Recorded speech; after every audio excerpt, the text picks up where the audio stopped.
We're live. What's going on, folks? Typically, we have our intro video, but for whatever reason, as you can see, we're a little bit different tonight. So welcome to Fishing Friday, the One Cast Fishing Friday. Pete's not here, and he's our technical guy, and I don't know how to press the button to bring up the video, so we apologize for that. But we're joined tonight by Mikey Nadu coming down here to hang out here in the One Cast studio. And of course, we got Trey. So what's going on, fellas? Not much, man. Ready to be back at Fishing Friday Live. Hopefully we get some folks that join us. If not, it's going to be published all over the socials.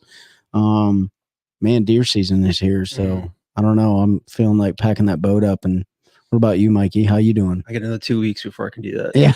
Mike is a huge tournament angler, so we'll get into that. But before we do all that and get into the topic of discussion tonight, let's thank those who support us the most. So head on over to onecastfishing.com and use the code TheOneCast at checkout.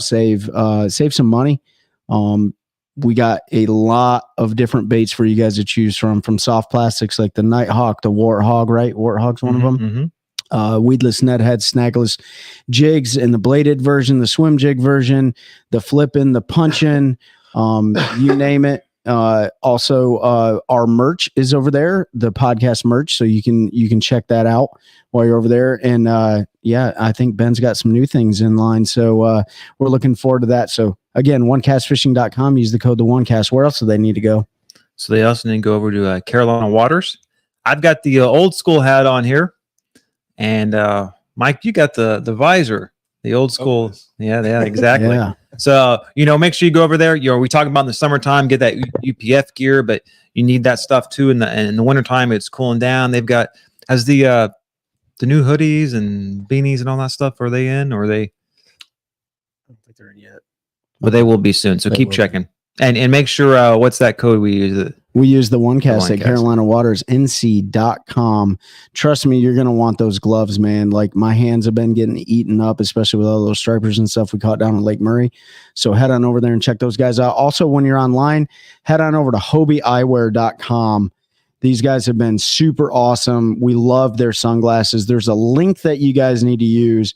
And use that link, you're going to save, I think, 15% at checkout. They got all your different lineups, your floating frames. Mikey's a huge fan of those now. We let him wear a pair during the Lake Gaston tournament, which they won, by the way. So I have the tournament winning glasses sitting in here. And they got all different styles for your family. And they got prescription glasses and all that stuff. So check out Hobie Eyewear. Use the link and save 15%. And then also, finally, our newest partner, which we're really proud to have those guys on board, is Deep Dive.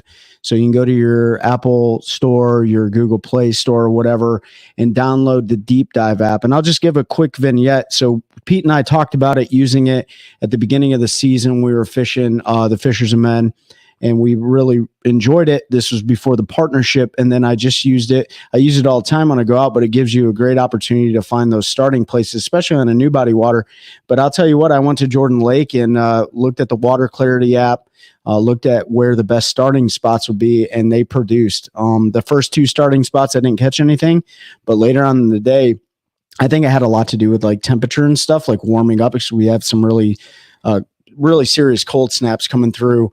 And man, I laid waste to them. I probably caught 40 fish that day, had about 16 pounds for my best 5, caught a bunch of shorts, and it was right in the area that the Deep Dive app said, hey, start here if you're new to the body water. And we were talking before, and you said the Deep Dive app identified 3 different spots. Yeah, it did. And you picked, okay, I'll start with this one, no dice. Second one, no dice, but the third one was very successful. Yeah. So again, all this is backed upon tournament data that they have on the back end.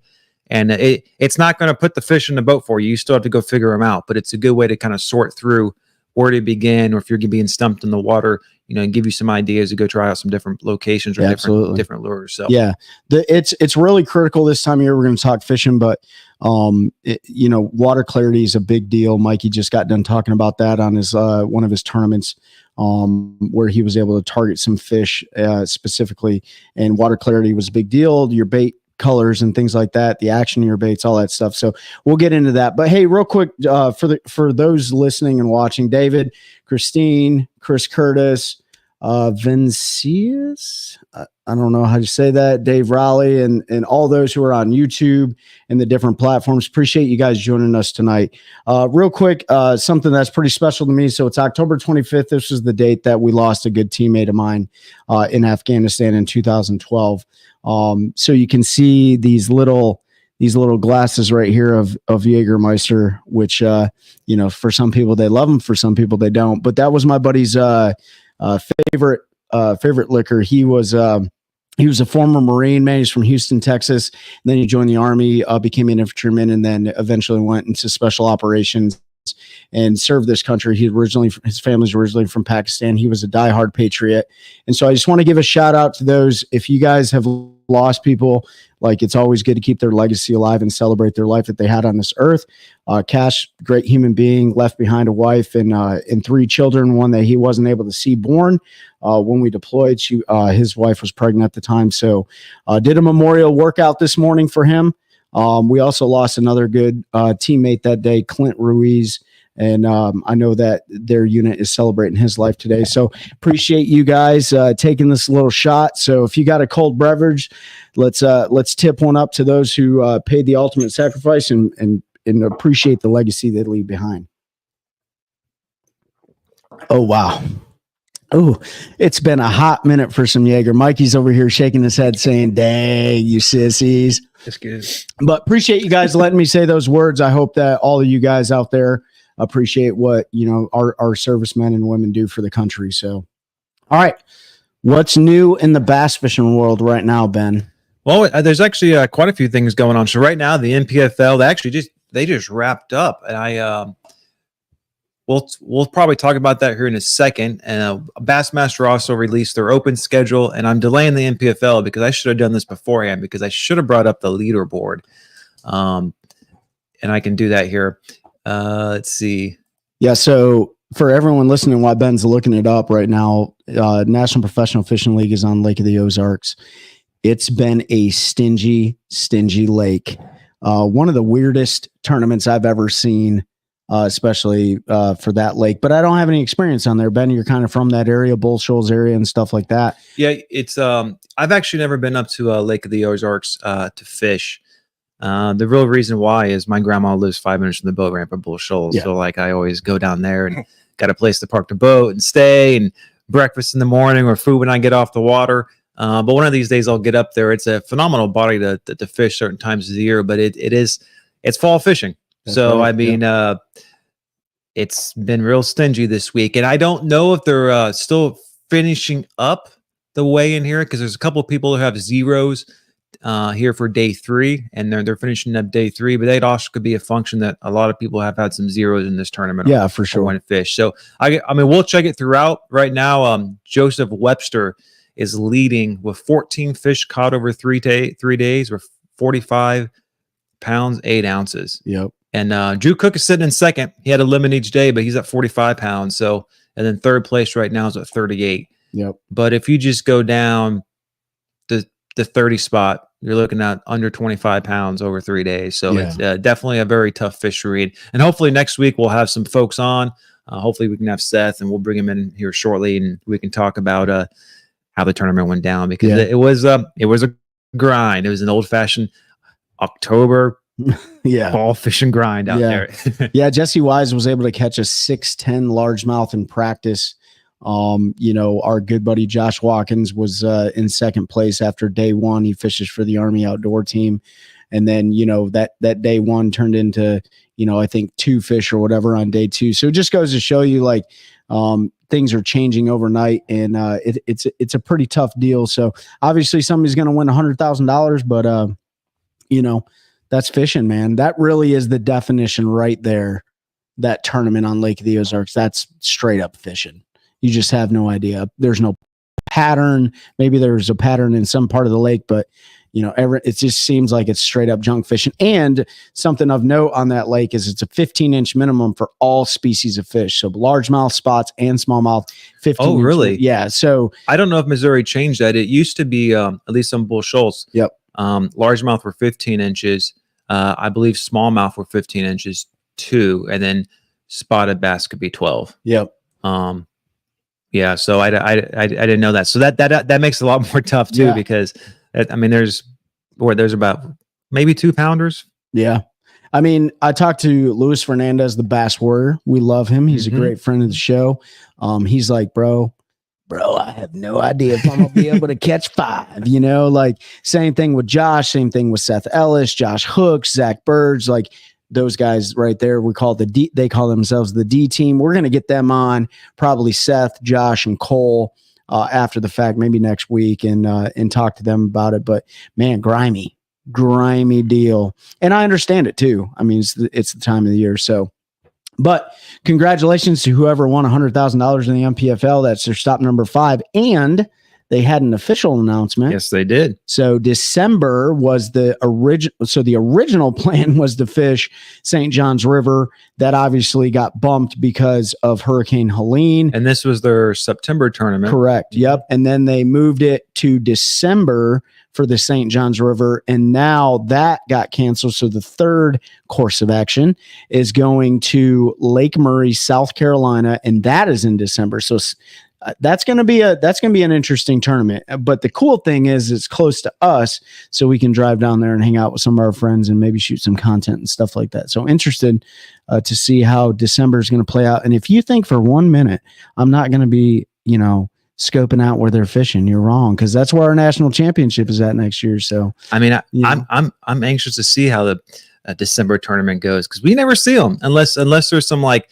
early or I guess late year stuff down in Florida or something. Yeah. But you hardly see any tournaments in December, so it's going to be some cold late fall. I would consider it winter, although it's technically before winter, but winter fishing there. So yeah, we'll definitely be it'll be interesting what they do out there. Eddie Brunn made a comment, spots always 12 inches in Missouri. You never knew they changed it either. You know what, Eddie? They may not have changed the state law, but it could be a tournament regulation. But everything was 15 inches. So we'll see how that goes. I mean, obviously it's been bad for catching 15 inchers. David Fuchs said, "Oh no, bent rod pattern for Trey." No, that's just gathering good intel. Yeah, that's good intel right there, dude. Like if you don't have a no information rule, like that's not illegal, right? Eddie Braun got my blade chatterbaits. Appreciate it. He must have got those from One Cast Fishing. Go there, use the code the One Cast, save some dollar bills. Eddie, I hope you did that. David Fuchs, use the codes. Yeah, what else is going on? So BASS got their new schedule published. So they Bass published their open schedule here for 2025. That came out this week too. Pull up. I actually kind of like the schedule here. So of course this year they've gone to 2 different divisions, and it's 4 tournaments in each division, and then all you have to do is fish one division, the top 50 qualifiers, if I remember correctly, from each division, then move on to the actual EQ series, or I don't know exactly what they're calling the second leg is, but this is kind of like the Opens EQ qualifier. So Division 1 begins at Clarks Hill in January, and then they're going to Tom Bigby. Yeah. Tom Bigby. How you say that, Mike? Yeah, that sounds good. Tom Bigby River in Columbus, Mississippi. I don't ever recall a tournament being there, so that'll be interesting. Upper Chesapeake in July, and then the St. Lawrence at the end of July into August up in New York. And Division 2 is Sam Rayburn in February, and then Kentucky Lake in March. And that's good because Kentucky Lake's been on a rebound here recently. Yeah, especially with the smallies. And then Norfolk Lake in Mountain Home, Arkansas. And it's been a while since Bass has gone. I think the last time they actually went there, they did it was a elite series. I don't think it was 150, but they did 1 or 2 days at Bull Shoals, and the second 2 days they moved over to Norfolk. And then Leech Lake rounds out the Division 2 in August there up in Minnesota. So it should be a couple different places that we haven't seen here recently. So it should be a good schedule. We were talking before. I'm actually, I kind of think the EQ series and the guys trying to qualify it's sometimes it's more interesting than the elite series. Yeah. It's like college, football versus NFL and stuff like that, So I think it's cool, man. I think it's cool that Bass is shaking it up a little bit with like going back to like division focused stuff and then transitioning into the EQs. If you make the top 50 in each division, I think it's going to save a lot of people a lot of money potentially, right? And save a lot of heartache and pain, especially if you're not even close to making the EQs. You're like, may not want to finish out the rest of the year. What that'll do to payouts, we don't know, because I don't think they've gotten that far yet. But I don't recall. Yeah, I love watching the opens, man, and it's cool that they actually televise it. At least they did for day 3 this year. So interested to see that. So what else? We got anything before we bring Mikey on, even though he's already on? No, I'm surprised he didn't jump to the thing. Let's let you guys do your thing, man. First, let's introduce Mikey. So here's my version of Mikey. He's the old man on the couch, but he is one of the most aggressive tournament anglers I've ever met in my life. Like, he is hyper focused. He knows what he wants to do.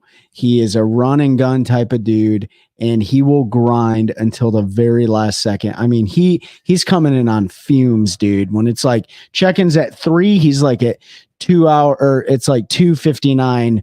What? How many seconds are in a minute? 60. Whatever.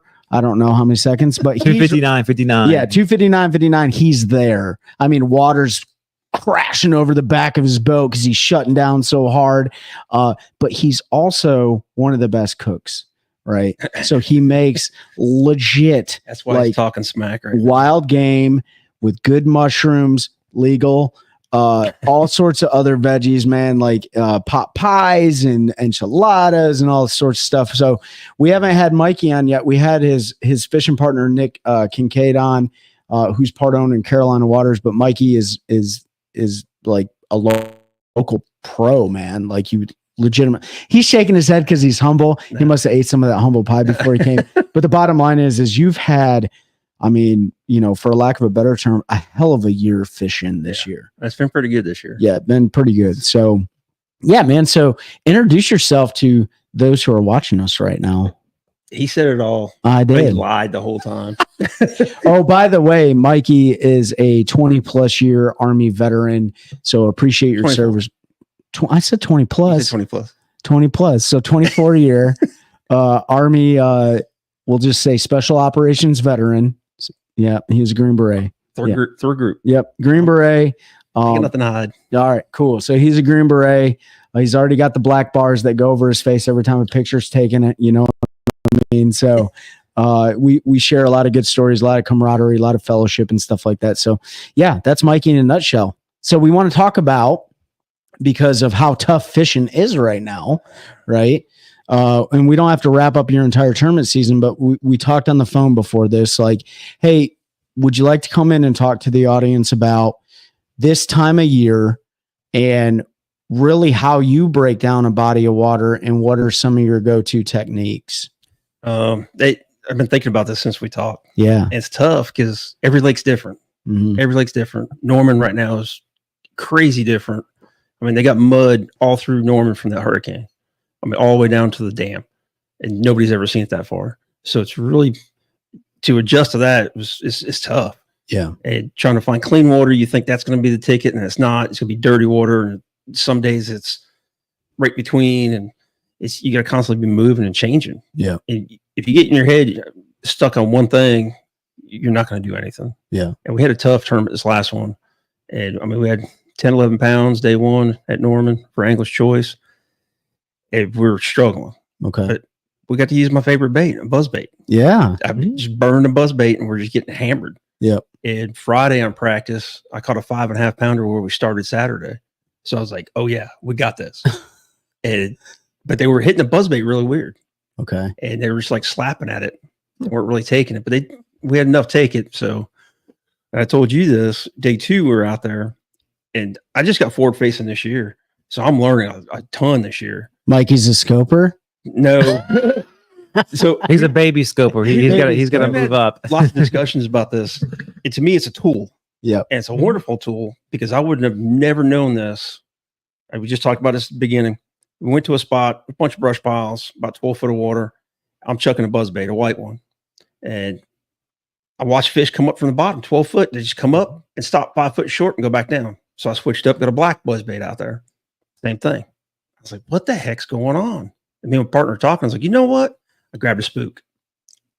2 chicks of that spook, boom, keeper. I'm like, yeah. Okay. So I start chucking a spook, not another bite.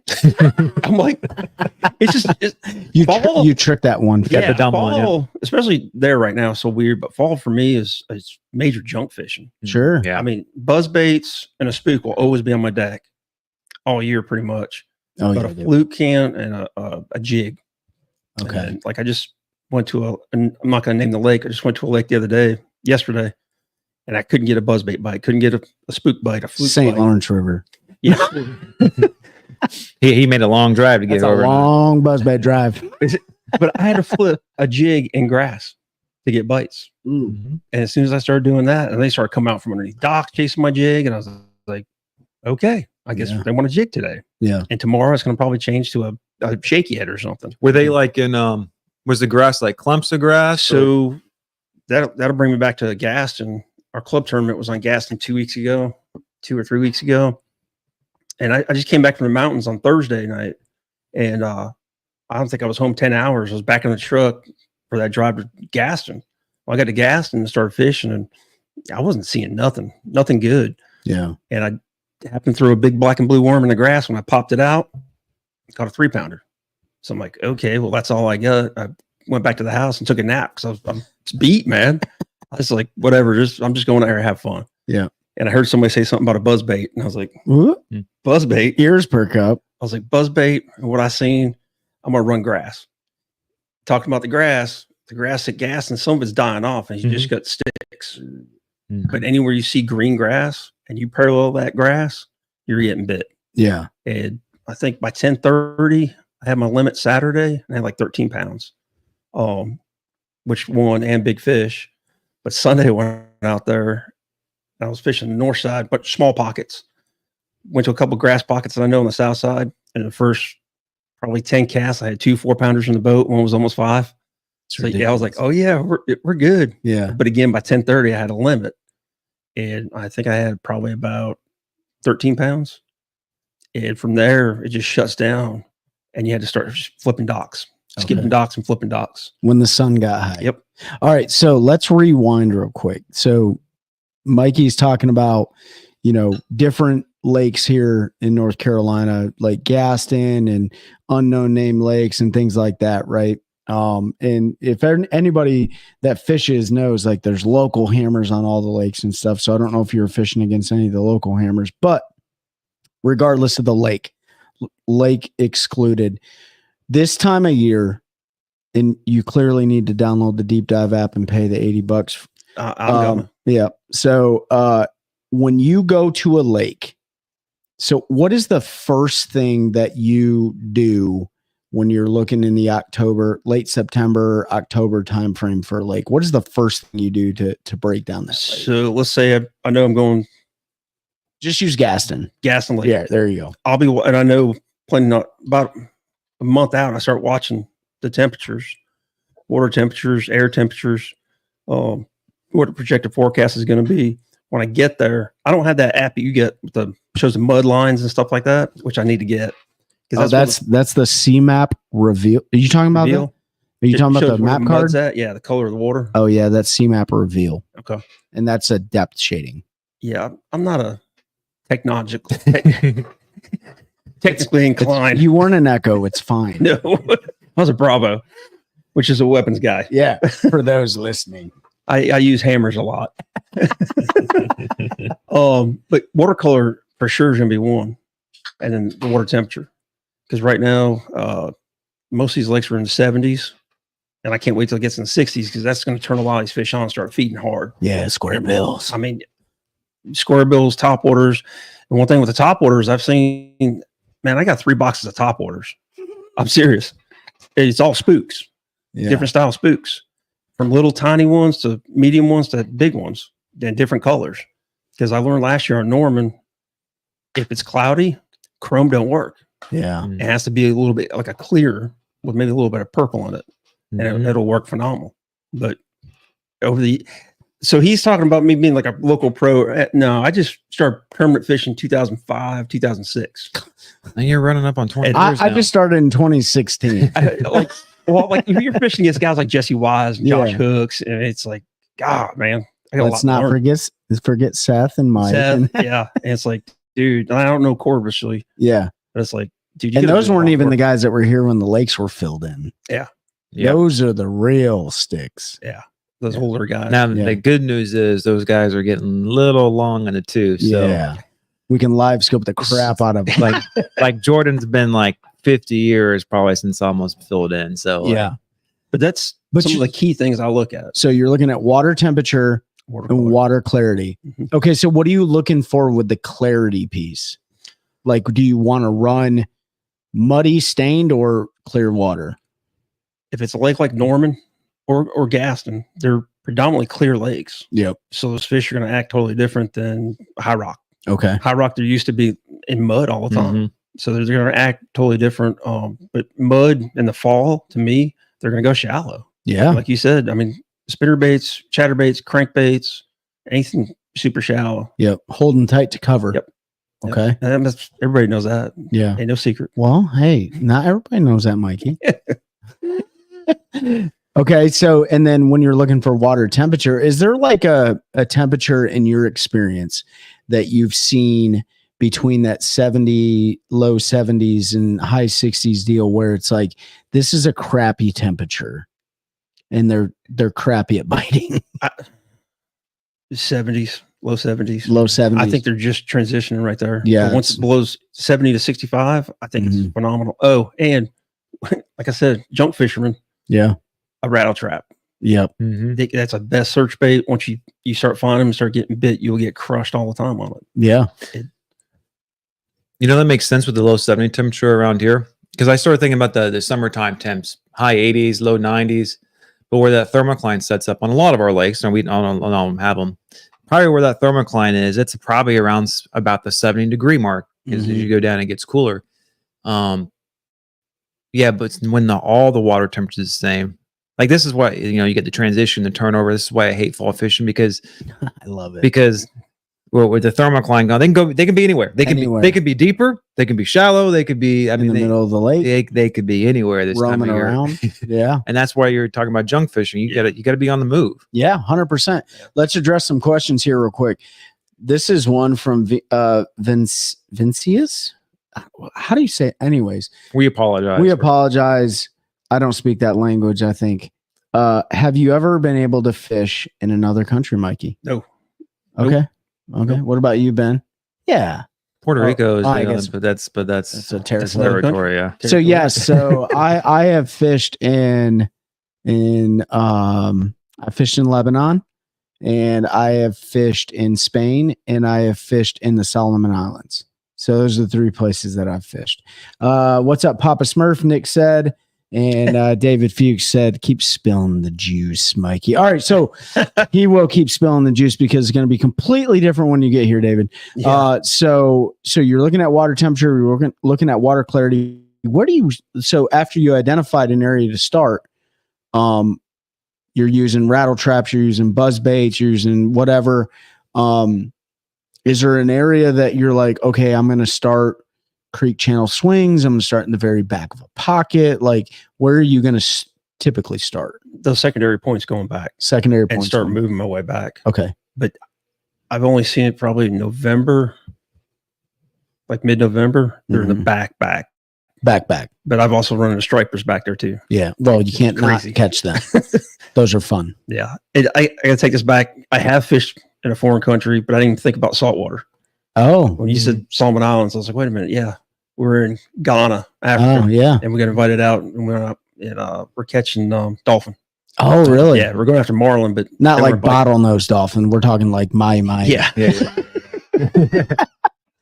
He's out there getting flipper. You know what I mean? No, I'm just kidding. By the way, each country's laws are vastly different. Yeah. So, okay. Yeah. So you're starting on those secondary points. I mean, that makes sense, right? Like in theory, you guys always hear about it. Shad start moving to the back of the pockets. Now let's talk about that real quick. Before I say that, I will say, Mike Nadu, do you prefer a big spoon or a little spoon? Big spoon. You know that, Nick. They're bunk mates. Lots of room for activity. Charles Bailey, what's up, Mikey? He said, don't worry, I'm from France and I see how different the fishing techniques are, different from the ones we use here.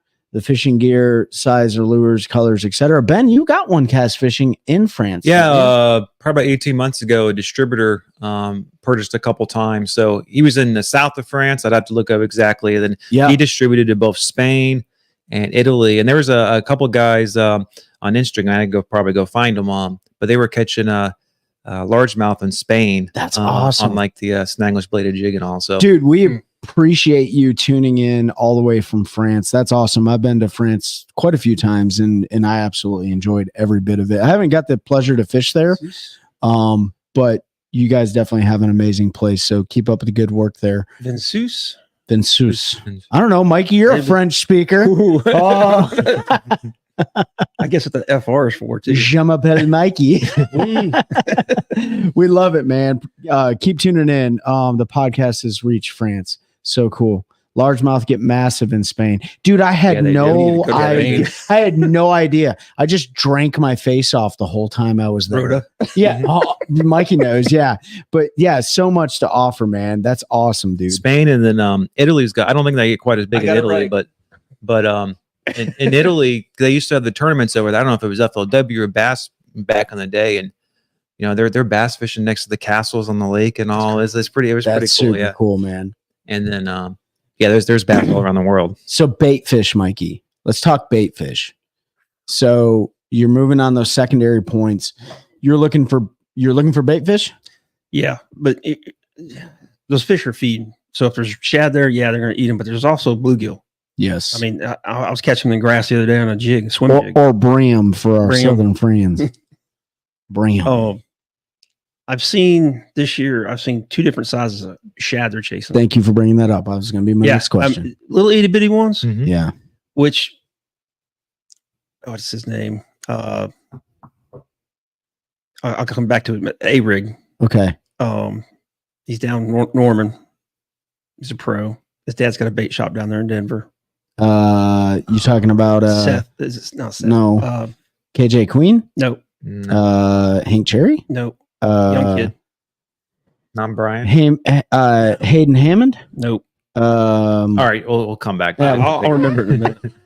But they make a small A-Rig. Okay. I mean, it's only about that long. I got one right out there. You know who I'm talking about. I can't remember the name, but I'll grab it. Keep talking. So that small A-Rig, when they won't bite topwater really good, and you put these little 2-inch little Yamamoto swim baits on them, they will crush that thing. I believe it. I started using it a couple years ago, and I'm breaking wires because they're just hammering 2 and 3 at a time. Yeah, Shane's baits. That's there you go. Shane's baits. I just had to see it. Yeah, I've thrown a couple of those before. Like that's a great fall bait. Yeah, just little bitty swim baits on there, and especially if they're keen on shad. I was going to ask you, like, you know, in the summertime, I feel like sometimes you get two different groups of fish. You get more fish that are keen in on shad, especially the ones that are offshore. But there's always fish shallow. A lot of times those shallow fish are feeding on bluegill. So do you think those bluegill fish, you know, those summertime bluegill fish, do they move as much, you think, in the fall? I don't think so. So there's always shallow fish. Yeah. I'm a shallow guy. I mean, this whole scoping thing's new, and I don't like sitting out there for hours on end like some of you guys. Oh, hold on a minute. I'll try it for a little bit, but then I can't do it. I fish shallow. So my 2D doesn't work on my front graph. I think it's the graph, so I have to have my 2D or my sonar on the whole time just to check my water depth. So I'm pretty Ricky Bobby in that thing right now. We'll figure it out later, but I'm pretty scoper. Good. You know what? Pete calls me a scoper. You are. I scoped. I've been learning from him. So I scoped one derby this year. Truly one derby. I love scoping, but I don't do it with the jig head minnow. I like, you know, brush power fishing and all that type of stuff, throwing jigs and all my normal baits. I don't like throwing the little, you know, swim bait if I can avoid it. Yeah. But I still love going out there trying to catch them on scope. I like trying to trick them. Yeah, it's fun. I'm starting to learn a lot more about that and realizing you got to have 3 or 4 different styles. Yeah, and colors in that swim head. Yeah. Mm-hmm. It's here's an easy trick for y'all. So, and I'll read some comments and we'll get back to that. I watched this at iCast. I thought it was the most, it was just something I was like, oh my gosh, that's so stupid. You're throwing a little paddle tail swim bait out there, right? And you're like, dude, they're not eating it. They're following it all the way to the boat. They're following it all the way to the boat. Bite the tail off, right? You bite the tail off, it becomes like a jig head minnow. right? And you throw it down there and you're working it back, and then you can vertically jig it and stuff, like unlike a paddle tail. And I'm sure you can catch them on a paddle tail doing that, but it's just a stupid trick. And I think it was Michael Neal, and I cannot remember when I went up there and got super nervous, like throwing the snagless jig, the flipping jig, which is sitting right here, a trophy of mine. And he was just like, yeah, check this out. Pop, bit the tail off and sat there and caught one of the bass in the bass tank. And I'm like, oh my gosh, that's so stupid. So stupid. It's so easy. You know what I mean? Like, just figure it out. So, but anyways, Cody said, were they up at Raleigh show? Pretty sure I picked one of those up. They probably were up there, Cody. Like, that's a huge deal here in the central North Carolina region. Christine says, looks like a mobile. Yeah. A mobile that hangs on a baby's crib. Oh, that's a great idea. I think they have those. I gotta have another baby. I'm just kidding. Eddie Brun said, I love throwing sassy shads at my as my A-rig baits or fluke juniors. Yep. What's his name, Mikey? Venzus. French, man. Come on. Any favorite techniques that you always use if you want to catch a fish, like you know it's gonna work? Shaky head. yeah. Ned rig with shaky head. I mean, wacky worm, depending on, or wacky rigged soft plastic, wherever that's at. You know, yeah, those are shaky heads. You know, I mean, yeah, I mean, you asked Michael. So we talk about I just brought up Michael Neal. Michael Neal, man, like I'll tell you, he calls it the what's he call it? The jig head worm or whatever. You know what I mean? But yeah, shaky head, like that thing is versatile from 1/8 ounce to 3/4 ounce. I mean, depending on where you're fishing. And I mean, it's one of my absolute, in fact, the last time I was out fishing, that was what I started targeting the fish on, because it was snot slick, calm water. And I was fishing super shallow. And I actually caught a 5-pounder at Lake Murray a couple weeks ago on a shaky head. And they were up there. There were brims. There were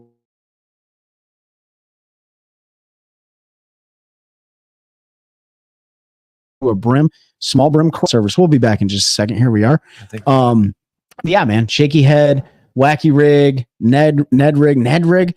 I'll tell you what, I'm not a Ned rig thrower, but I threw it this year, and I put my up there fishing with me, and he absolutely crushed him on a Ned rig. I'm catching the dinks, and underneath the dinks is what? The big ones, and he's catching them the whole time. So what really unlocked the Ned rig for me, I started fishing in offshore brush piles after I got scope. And actually in the wintertime is when I caught 25 pounds on a Ned rig. And I'm throwing it has to be a pretty calm day, an 1/8 ounce in like 20 foot of water. And so it's almost, I can't do that if I can't watch it on my screen. But if you can just see it float down and you just see those big girls come up and just grab it. Oh yeah. And a couple years ago, I took one of my neighbors out fishing. He's a shallow water fisher. He doesn't do a lot of offshore. I was like, let's do some offshore fishing. I grabbed the Ned rig. He's like, you're doing a Ned rig out here. So you see that brush pile on the screen? I tossed it out there, 4.5 pounder. Oh, nice. He's like, I'm a baby. What size line you use? 8 pound, I think, because I was at Jordan. Oh wow. Yeah.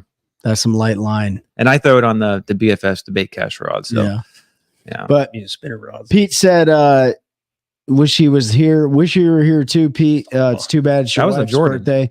By the way, happy birthday, Chelsea. Happy birthday. I don't know if her birthday's today. I think it was a couple I wished her happy birthday on text, but Pete's got her too busy. David Fuchs said, I'm now a shaky head convert since last April, thanks to me. You're welcome. Fix your internet. Unbelievable. Shut it down, Pete. And Pete says, you know what, Pete? He ain't here. He ain't here. Just put a black line across. Sorry. So you're talking about those bait fish size. That's where we're really at. So you saw microscopic small, bait fish. Now I've been seeing 3-4 inch. Okay. Yeah, I'm seeing them blow out of the water. Okay. So they're in the backs of the creeks now. Okay. So what do you do this time of year? You see micro bait fish. What are you throwing at them? I'm still throwing a spook. You're still just saying. It depends on. So this is what I found with the wind. Like Tillery is a big one. If the wind is just blowing, you need a big spook. If the wind is not blowing at all and it's slick calm, baby spook. Pop R. Oh, Pop R. Yeah. And just barely twitch that thing. Yeah. It's painstakingly slow.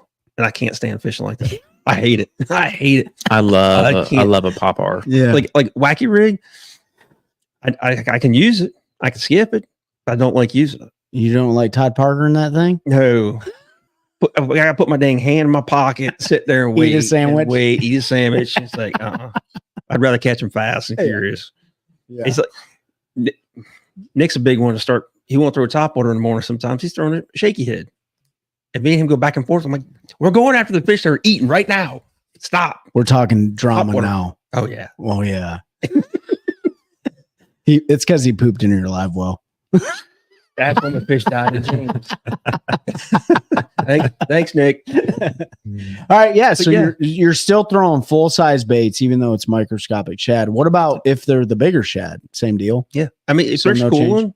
and they just see that commotion on top, they know something's there. They're coming. Yep. I mean, I threw a pink buzzbait the other day. Yeah, bubble a gum. month or two ago.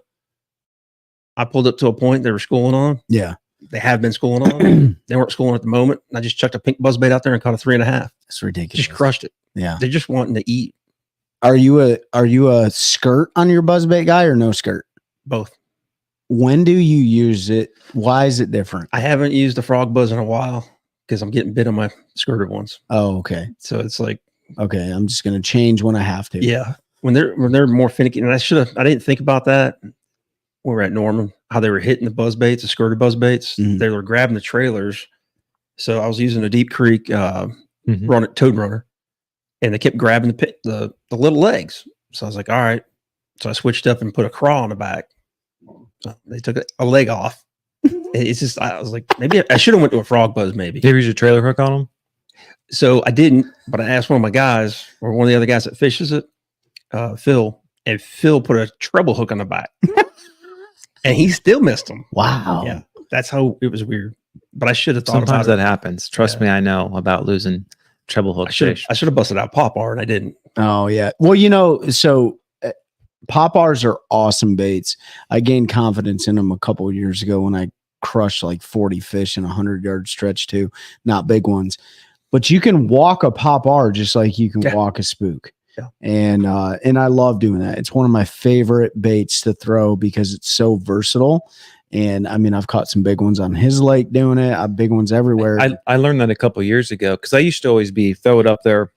And the popper is really great, like in Bull Shoals, where there's a lot of, or any lake that's got a lot of buck brush. Because you pop it up, you throw it up there right under that buck brush. And so when I caught 20 pounds in that tournament at McIntosh, that's what I was doing. Yeah. You let it sit, let the ripples disappear, and then you pop, pause. So you used to always do. But when Minkin lived on the lake, he picked me up one day, and I'd have been catching some on frogs, and I was throwing the frog. And let's just say I got skunked from the back of his boat, and he caught about 18 pounds walking a popper all around the grass and the pads. And so I got up the next morning, went out and did the exact same thing and actually smashed them. Dang. And that's just a little, it's great when you fish with different people because you just pick up a couple different things sometimes that you can add to your repertoire. I'll tell you, one of the biggest things too with fishing in general is let the fish tell you. Sure. Because when I was learning how to drop shot, I asked one of the pros, I was like, how do you know when to drop it straight down or throw it out there? He's like, let the fish tell you. Yeah. And 2 months later, I'm out there at Norman and I'm dropping down to him and I can't catch him. I'm like, threw it out there, start catching them. Yep. It's just a different. They wanted to retrieve. Yep. Since he said that, I thought about that a lot on other things. It's like pop R. Yeah. Sometimes you got to throw it out there and you got to work that thing fast as you can. Sometimes you get a couple pops and stop. That's painful too. That's what I started love doing when I used to fish the drop shot almost exclusively back when I first started club fishing. Yeah. I did really well that year because I would just, anyone else was throwing a Carolina rig or a Texas rig or a jig across a point, and I'd throw I put a half-ounce weight or something on my drop shot. I just slowly drag it across and shake it, and it is very painful. But it catches them. But it's just a little different presentation. Yeah. That most other people are throwing. It's almost like they can't resist. It's too easy. Yeah. Right. It's too easy for them to eat. Let's go through a couple comments. In France, we don't have much bass. We have perch, pike, walleye, and the main predator fish, except for some other fish that you probably don't know, but I never had a chance with a Ned rig or wacky. I'll tell you what, you're going to throw a Ned rig or wacky, you're going to catch every species of fish. Yeah. From catfish to mudfit, bowfin to whatever. It doesn't matter. So you'll catch them. Nick Kincaid, 911 Custom Lures Buzzbaits, hands down, some of the best buzzbaits on the market. Pete Chandrick said Eddie Leneve. Neil Pate said Jekyll Riser on top when you have micro bait fish and when it's dead calm. I will tell you right now, good luck getting your hands on those Jekyll Risers, Neil. If you want to send some our way, we'd be more than happy to have them. But I will say this, the Jekyll Riser is a very clutch bait, and there are certain pros that we know that fish the Elite Series that wish that never would have got out of the bag. I'll tell you that because I caught my very first, well, take that back. I hooked my very first bass on Lake Murray with it, and then I caught a ton of striper before I realized I didn't bring a net, and striper and treble hooks don't mix, so we went to single hook flukes. Great bait, very expensive, hard to get. David Fuchs said, or a lot of different things. Mike Johns, Bum, the LT, and Buzzbait King. What's up? Oh, Mike Johns. You know what? You're just, you know what? Do push-ups, dude. That's all I got to say. David Fuchs, Mike John, what's up? Yeah. So he'll be up here. He called me chairborne. That's whatever. You're a dirty pogue leg, dude. What's up, Tony Parsley? Tackle it up, brother. Appreciate you jumping on. So when do you pull the plug? You're fishing, you got the micro bait fish, whatever. You got the 2 to 3 inchers, nothing. When do you decide I've covered enough, it's time to move? Is it the amount of cast, the amount of time, whatever? In the fall right now. If I'm on a secondary point and I'm chucking buzzbait, some kind of top order, and I can see them there, they're not hitting, and I'll switch it up to something different, whether it's crankbait or something, they're still not biting, I'll bust out the shaky head. Okay. And if they don't bite that, it's time to move. Okay, so shaky head's your termination criteria. Oh yeah. If they don't bite this dumb bait, Yeah. I'm gone. Yeah. If I'm having problems like I was the other day on points, secondary points, I went straight to grass. Okay. Like they got to be somewhere. All right. And that's when I started targeting those shallow ones. Okay, so you're talking grass lakes here. We got a lot of lakes in the Piedmont region, obviously all over the country. So we got water willow, we got eelgrass, we got hydrilla in certain lakes that we won't talk about because it's invasive, coontail, milfoil, stuff like that. And then some weird stuff that I don't know. And snot grass, or what I call it, snot. It's like the grudge hair. That bacteria. Yeah, that bacteria, and I can't remember the name for it. So you call it quits. You're in a area, whatever, watercolor. Where are you going to go next? You're just going to hit another secondary point? You're just going to keep bouncing to secondary points? Yep. Okay. Yep. Keep moving. Keep moving. Fall fishing to me is you better keep moving. You got to cover water. If you get we had a couple of years ago, we had a tournament on Tillery, and I figured out they were in front of grass or on grass, and it's willow grass. It's all shoreline stuff. And we just run and gun. But the one thing I did figure out real quick was had to have deep water right next to it. Okay. Mm-hmm. So vertical ledges. So it just cut out a ton of different grass. Yeah. And it was like, okay. This was in the spring. There was a time, Flipping Crickets and I was a family. No, same. We went out fishing there, pre-fished for a tournament. We got on that water willow powder in the spring, swim jig or Texas rig. But what we found out, you were more successful if you were at least a certain area in the creeks, like not too far back.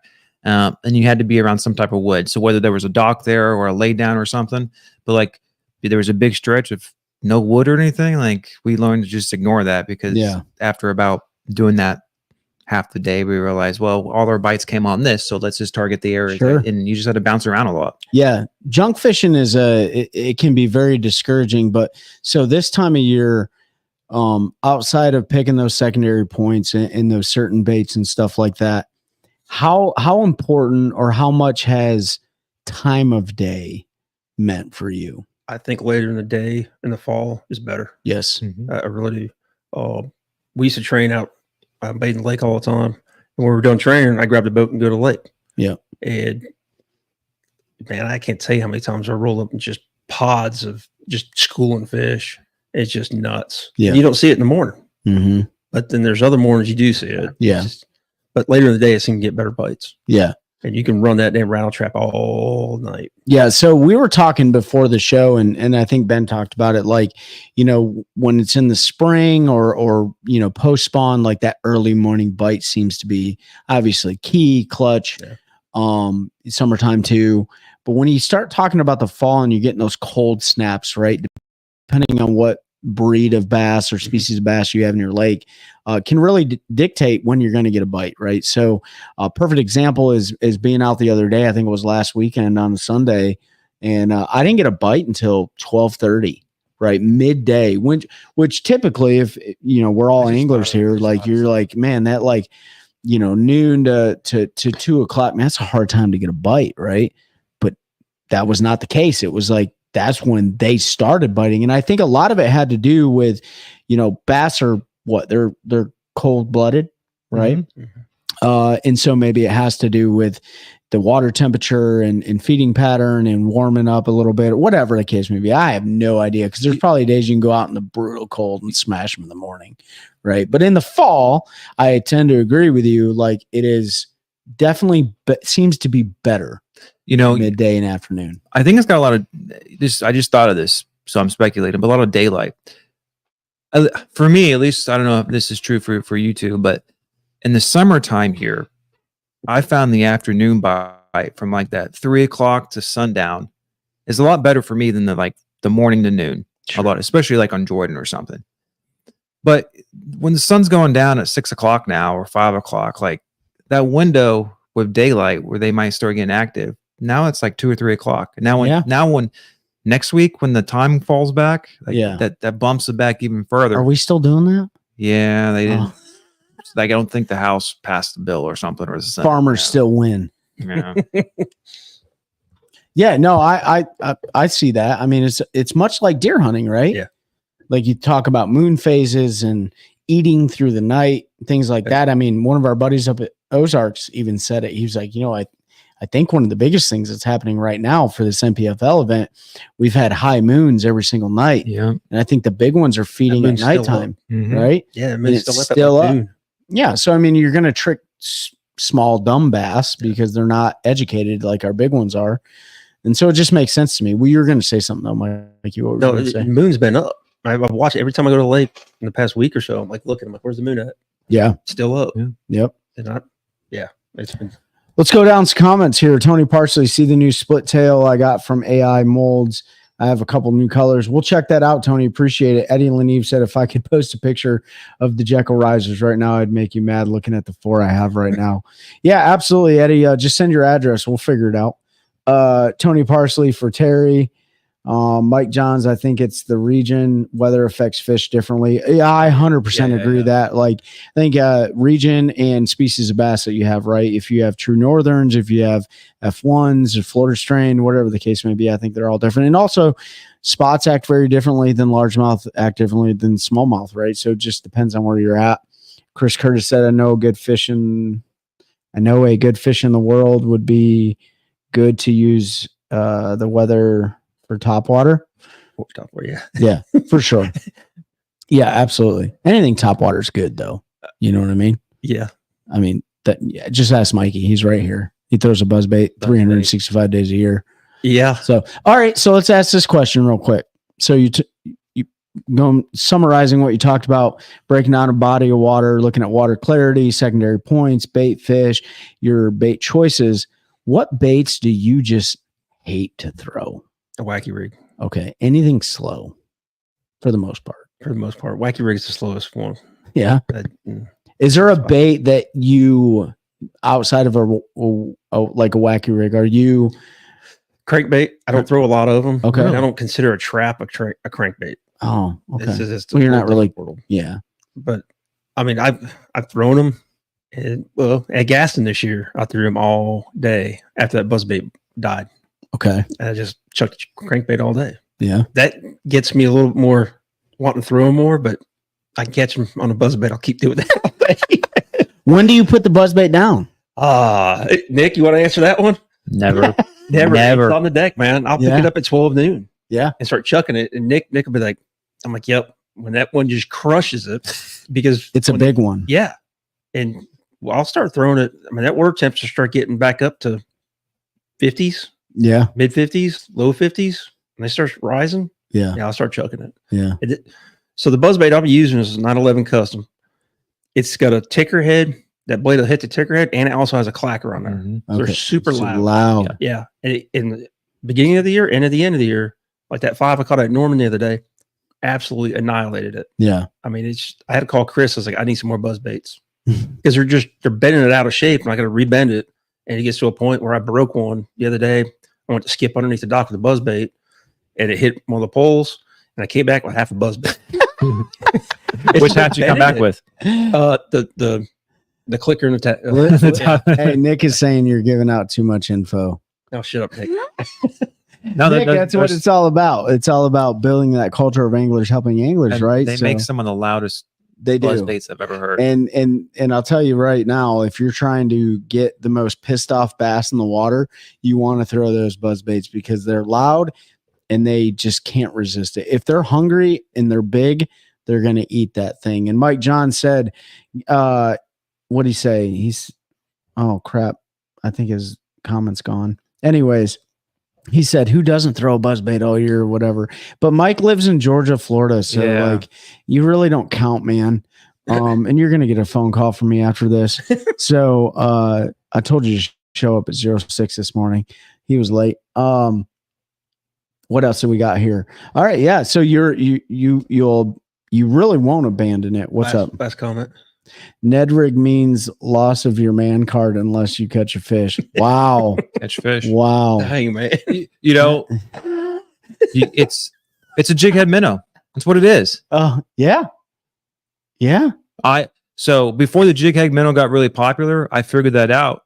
I would put a paddle tail swim bait on my Ned rig, and I would be going down the bank, like kind of fish at it, and then I saw a bed, I'd drop it. Yeah. But I was at a lake tournament on Falls, and on my live scope, I saw him chasing around. I was like, "What's all I got?" And I chucked it out there, and I caught like 3 fish that way. I was like, "It's a jig head minnow. It's the same presentation." So I have used the one cast fishing weedless Ned head, and I have put it on very small, like what are they, like the gulps and stuff like that, and I've rigged them to where you can use them as a jig head minnow, and they absolutely work, man. They will work for all species of fish. If you're trying to catch spots and smallies, they're going to work for that, but you can catch largemouth with them too. What'd Mike say?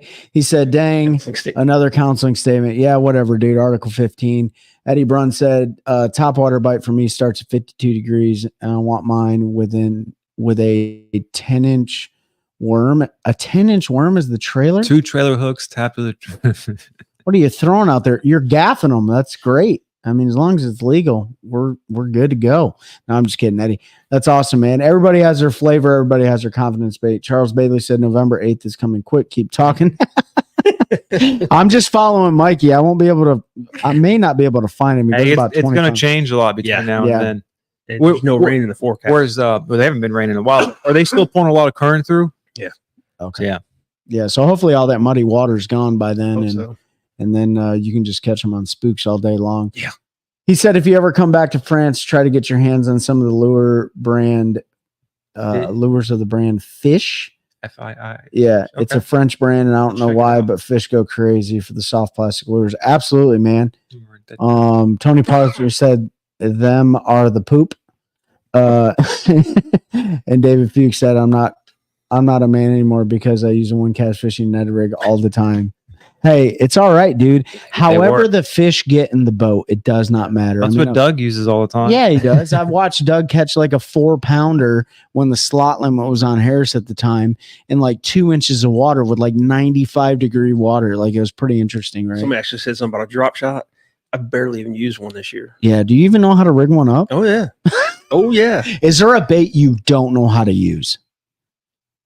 I'm still learning this baits and things. Well, I got so many different minnows and heads. And what about glide baits? Are you glide bait guy? I got some. I got probably a box full of them. But do you throw them? A little bit. Okay, because Pete doesn't throw his at all, and he's got like $17,000 collector items. I'll put it to you this way: every time like this new stuff comes out, like these glide baits, I've never used them. Yeah, but I'm starting to learn it. To me, it's a toolbox. It's tools. Yeah, your toolbox. So if you don't know how to use, Nick couldn't stand a Carolina rig for years.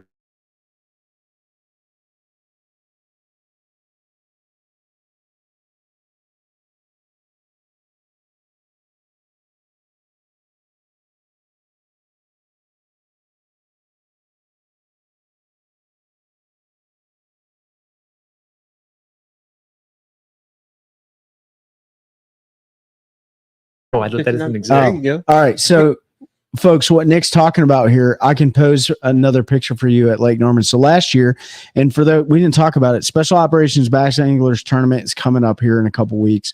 Lake Norman, the Friday before Veterans Day, November 8th. November 8th. So if you're interested in showing up for that, you can pay at the ramp, or you can Hit the ramp. you can go on to the Special Operations Bass Anglers Facebook page, and you can message them and say, hey, I want to be in this deal. Great event, great cause, dedicated to a different fallen special operator every single year. So come out and have a great time. So last year, we fished that derby. Mike Johns won the house. All right, so we'll give him that. It's the first time and the only time he'll ever win in his life. Thanks to me. I caught the big thanks fish. to Ben. I caught one fish. Oh, it was the biggest fish? Both days, practice in the tournament. I catch the big fish. Oh, see, he left that part out. Yeah, I mean, he caught 4 of them, but they're all little tiny ones. See, the here big we one go. is what I catch. Here we go. All right, Toyota Series Pro, former MPFL guy here. So I'm coming around a corner. Mike and Nick are fishing their club tournament. The following day, Pete's dad and myself decided to stay to go fun fish in your guys' way. Come around a corner. Nick looks at me out of the back of Mikey's boat and just sets the hook. Must have been a Carolina rig or a shaky head or something. Drop shot. Drop shot. Okay, he's putting it out there, Nick. Drop shot on that point in XX Creek, and just looks at me as I'm around in the corner, like, "Hey, there he is." Sets the hook, and I was like, "Dude, that was so awesome, bro." So yes, Nick, please pose for another picture after I get 16, 19 pounds in there, and you're catching dang. That's fine. Go ahead and post for a picture. So shaky head, Nick said, "Awesome." Mike Johns, you can't shush the host, especially when I say for tournament. Yeah. You're welcome. But no, man, it's been good. So, anything else you want to cover on the fall fishing stuff? I mean, we talked about water clarity, be versatile, cover water, burn gas. Yeah, right. Let the fish tell you. Gas. Yeah, let the fish tell you, man. Okay, that's what I do. Yeah. If you get another way, cool. Yeah, it works for me. It's okay. And be prepared to be very humbled this time of year too. Oh, yeah. I mean, like I've had countless times going out in the water and not caught a keeper. I mean, clearly that's happening at Lake of the Ozarks right now. It doesn't mean anyone's a bad angler. No. It's just the time of year. And that's the thing too. The more you fish, we had a couple locals went at Norman. Mm-hmm. Those guys fish that lake every day. Sure. So it makes it super tough for us that live 3 hours away. Yeah. But all right, before we jump off here, what's your go-to line that you have on all your rods? Golly, you would ask me that. What is it, Nick? I'm trying to think right now. It's fluorocarbon. Okay. It's fluorocarbon. Are you I'm trying to remember. The rapper Nick Brown won the MPFL event? Yeah, I was going to say when we wrap up, we got the winner now. Yeah. All right. Cool. So fluorocarbon. Seagar. Okay. So your Seagar fluorocarbon. Are you like a 15, 17, 20? 20, 17, 12, 10, and 6 and 8. Okay. Are you a jerkbait guy? Slowly. Yeah, slowly. That's great for scoping. Yeah. It's a painful bait. Nick's good at it. Nick throws dang jerkbait. I love a jerkbait. You don't let Nick throw past the center console, though, do you? No. Don't we're fishing against each other. Nick's almost got his line cut a couple times. Well, now that he's got his own boat, oh yeah, he can't fish with you anymore. You said. Well, we're actually discussing that right now, and you're involved in that discussion. Oh, snap! Goodyear tournaments. Oh man. Oh, Goodyear. Hey, I'm all about it. All right, what do we got here, real quick? I'm bringing some Jersey heat to North Carolina. Eddie Lanieve said one day I'll be able to fish Norman. What did he say? What was the last one? Fish a Norman tournament. Christine said I'm going for the cooking herd. Mike Johns is going to battle David Fuchs in the kitchen. Yeah, that's keep those guys in the kitchen and we'll go catch fish. That's fine. Eddie Lanieve, 30-pound braid and a repo. Mike Johns cook. Mike Johns says he can cook, but I don't really. It looks know. like he can cook. Oh, Love you, buddy. You got to pass height and weight, bro. I can't either right now. Tony Parsons said, "Did you see the MLF team tour weigh in 19 pounds was the limit?" No, I didn't see that, Tony. We talked about that before. That MLF team format is super awesome, man. Great for content creation. I love it as a viewer. But no, been busy with work this week. So, Brent Jensen said, "Wait, no gamma." Pete's the gamma guy. Pete's gamma guy. But Way too expensive. But we talked about it. We are Pete is trying to get Dale, the owner of Gamma, on to talk like the science behind the line. So that should be a really good episode. Nick Kincaid said, "You trying to steal my tournament partner?" And David Fuchs said, "Yeah." No, man, we've had some really good engagement. Hey, hit Mikey with any of your last minute questions before we wrap it up here. Anything about fall fishing, particularly because that's the season we're in right now. Mikey, like I said, has had a phenomenal year. It was Mike and Nick and Pete and myself neck and neck in the Fishers and Men deal for Angler of the Year Points Championship. They won. They won a tournament. They came in second place in the tournament. They had a dang good year with that series. Mikey won Angler's Choice this year, right? Yeah. And you also won multiple Goodyear events, and you won another one, right? Club events, right? Events. But wins are super hard to come by. Nick Kincaid talked about it, 4 horsemen. Dang right, dude. That's what we are when we're on the road. Wins are hard to come by. Like I haven't won a tournament in years. You know what I mean? So, like you guys are crushing it, dude. So yeah, hit them with your last minute questions real quick.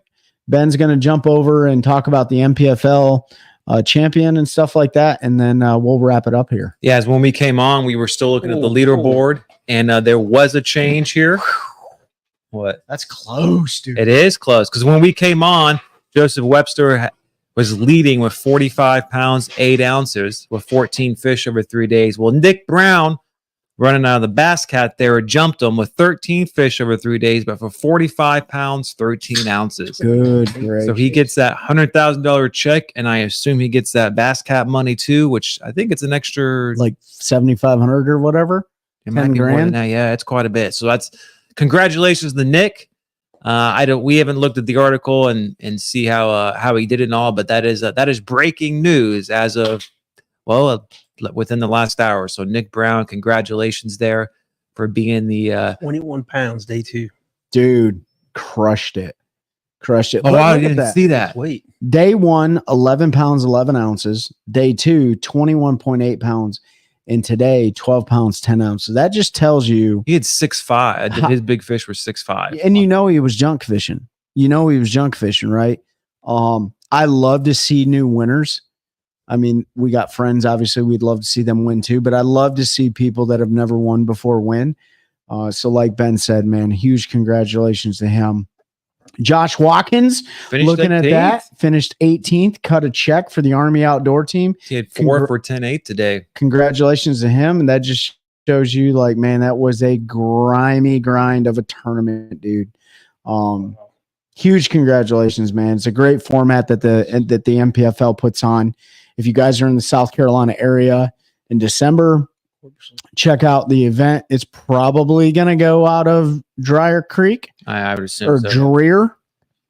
The locals call it Dreer. Check that out. Lake Murray, beautiful place, over 50,000 acres of lake.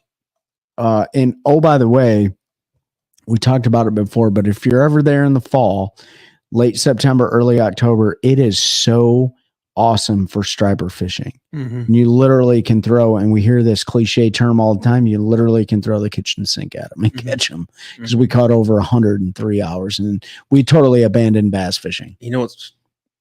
I'll tell you later. Okay, tell me later. All right, folks, you got any last minute questions? Let's see what we got here. Did Nick really carry Mikey? Absolutely. Absolutely. Yes, he carried me. His back hurts so bad it's not even funny. Tony Parsley said, hey, we made some stickers, it looks like. Nick Kincaid, always in my back pocket. Eddie Leneve, Mike, can I have your autograph? No, but we do need your money from when you stayed with us last time. Just kidding. Yeah, actually, I already got that. Tony Parsley, for that was so good. I saw it today, and he said it was a He was the last man to weigh in. What's the last one here? Have you seen the difference in how fish act in the past few years, changing time when they feed, changing lures, colors, etc.? All right, Mikey. So, what are your thoughts? Fish behavior. I have seen it different year to year. Sometimes it'd be a puppy spook. Next year it was Kelly J. Yeah. They wouldn't bite a puppy spook. They wouldn't bite a spook. They wanted Kelly J for some reason. I don't know. Yeah. I don't know why. Yeah. But like this year, they're biting spooks. They're biting buzz baits. Yeah. They're in my wheelhouse. I'm happy. I think it's so hard for the bat, and hopefully that answers your question, bro. I think it's so hard to find like correlation and causation, right? Causation, correlation for what's going on. People will blame it on pressure on the water, or whatever, right? Live scope, COVID. COVID. Yeah, the fish have masks on, whatever. I think fish behavior has always changed, right? I think it's this. If they were seeing a lot of buzz baits, sorry, get up to the if mic. they're throwing lots and lots of buzz baits on that lake, yeah, that bite's gonna. They're going to get Turn on. educated. Yeah. They're gonna get educated. It's just like a deer. They're gonna get educated. Yep. And they're not So gonna you be got to hunt them at night. No, just kidding. Just kidding. Totally. You got to joking. spotlight them. Totally joking. No, I think you're right, dude. Like, we sometimes we overestimate, we underestimate wild game, right? Yeah. And fish is wild game. Yeah. And the more and they did those studies, Ben talked about it before, right? Like certain fish get educated, certain fish stay dumb, and certain fish are kind of right in the middle. It's like people. You know what I mean? Just like people. We got some dumbs, we got some smarts, and we got some me's, right? I'm the me. I'm right there in the middle. I don't know. I feel like I'm dumb sometimes. But all right. Sometimes you just suck, Nick said. All right. Hey, listen, appreciate Thanks, you Jake. guys. Thank you, Mikey, for joining us here on Thanks for Fishing having me. Friday Live. Appreciate you coming in. You got a lot of experience, a lot of knowledge on the water. Carolina Waters Pro staff, Deep Creek Lures Pro staff. Is there anybody you want to shout out before we end the episode? Any of your sponsors and partners and things like that? Pretty much just said them all. So, okay. So We got Carolina Farms. That's one of our sponsors. Carolina Farms. Yeah. Where do they grow? Where they grow Carolina Firearms. Oh, firearms. I Yeah. thought you said farms. No.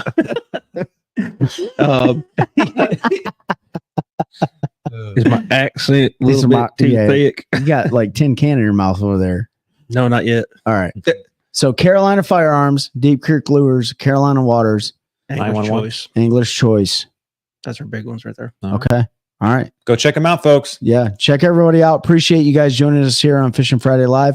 Help us continue to build a culture of anglers helping anglers one cast at a time. That's a good one. That's a good one. It's a toad, son. It's a toad, dude. Yeah. I wake up to a little bit of drool on my pillow, feel like it's gonna be a bad day.